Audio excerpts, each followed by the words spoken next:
Hello guys, at tayo nga ay mamimitas ng alokbate. Ito ay tinanim ko yan guys. Ayan. Tayo ay bumili nga ako ng itlog na maalat, 3 piraso, kasi ay malaki na yung alokbate ko. Ilalagain ko lang to, tapos ilalagay ko sa itlog na maalat at kamatis. Aray ko, hindi ako makatayo. Aray. Tapos eto nga.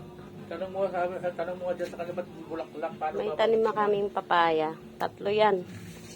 Ay, hindi na nag-ano yung saluyot, di? Tanim kong saluyot to.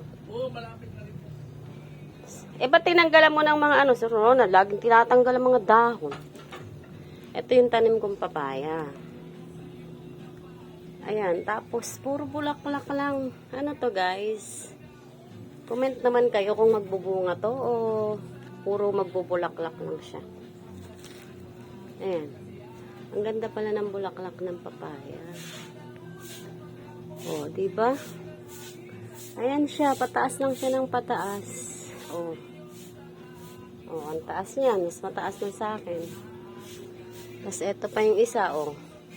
Ganyan lang, sanga lang sila ng sanga. Wala naman bulaklak, wala naman, hindi pa naman siya nagbubunga.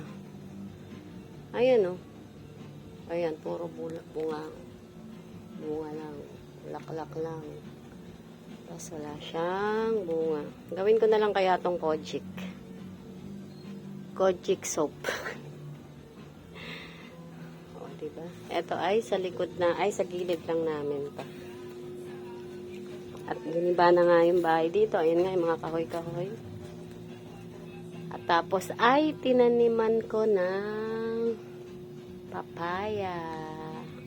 Ang bilis niyan tumubo. Tapos 3 yan. Yan, 3. Tapos yung mga binibili kong alokbate, tinatanim ko na rin. Tapos saluyot. Tapos may patola doon. Pag ako sinipag, lilinisin ko to.